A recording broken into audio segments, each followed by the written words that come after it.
Something else that you can find in your cupboard in the kitchen that can help to bettering your experiences as you journey are salts. They have great grounding properties and are amazing cleansers.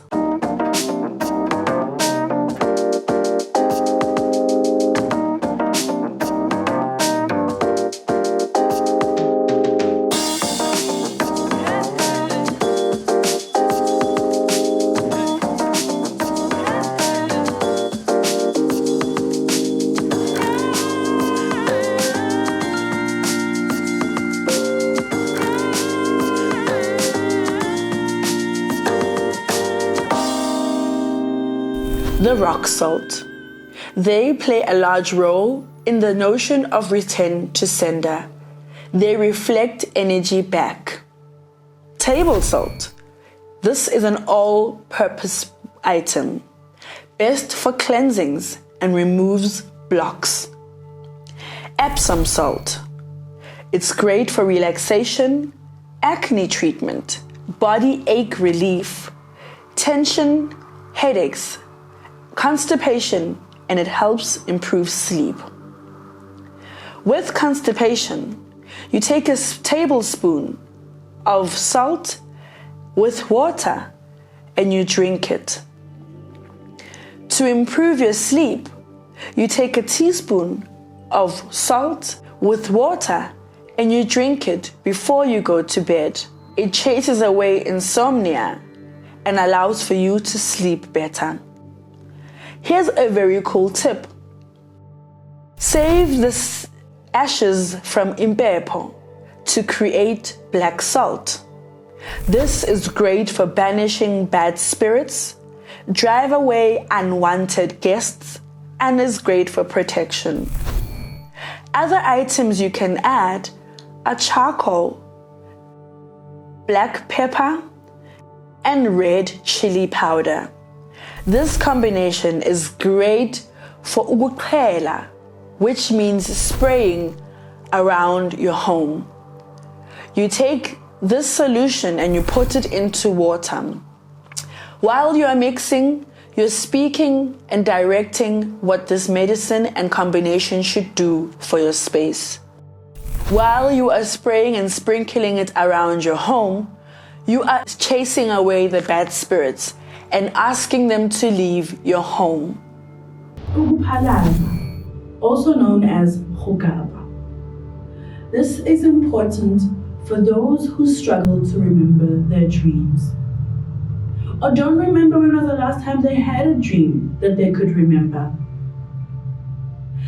Ukuphalaza cleans out isifuba, your chest, and in most cases, that is where a lot of the dirt is gathered and accumulates. If you're a person who likes to drink, I would like to advise you to please adopt to Ukuphalaza more. And by drinking, I don't mean your waters. I'm talking about more heavier and dense liquids, like alcohol. They actually affect the nature in how your body participates, especially in the dream world.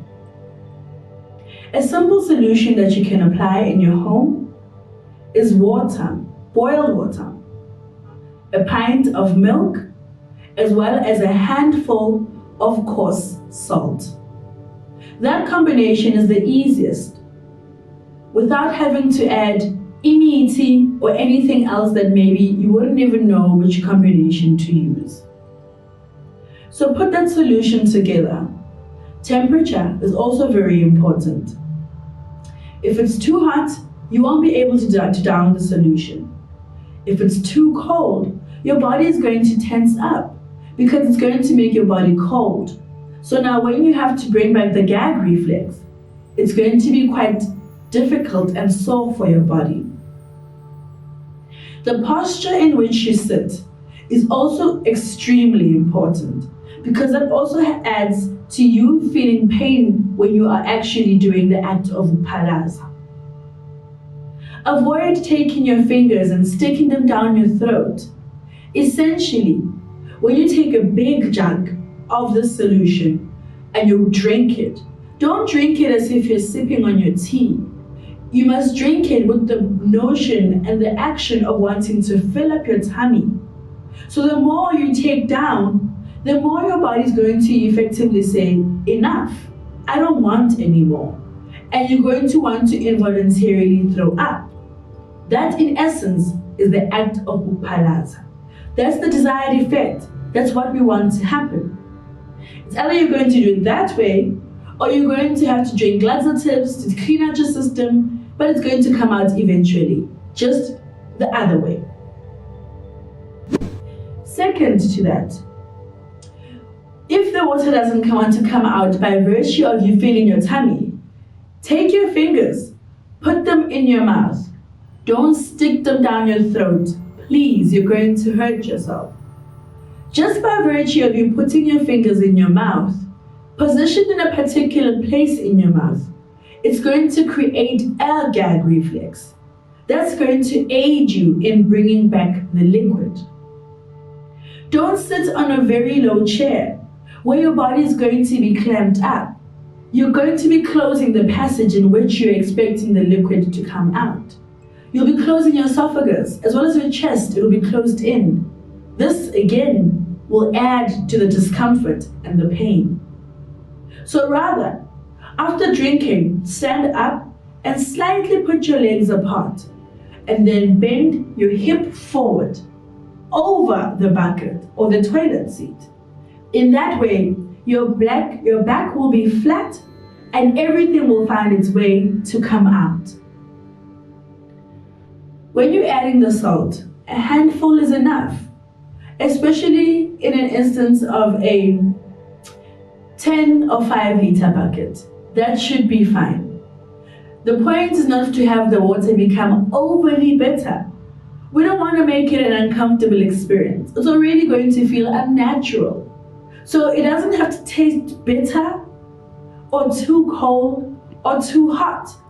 Find a happy medium. If along the way, like myself, I find that sometimes it's a bit difficult and the water tends to get cold before I've even finished doing my exercise, on the side I have a bucket of already boiled water, and I will add to the temperature, or cold water to cool it down. So think ahead when you're doing it, so that you can have the right tools by you, so that you don't always walk up and down the house trying to figure this session out.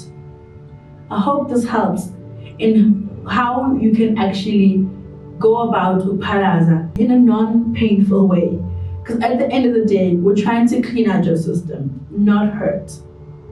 Check out the next video on Diwasho.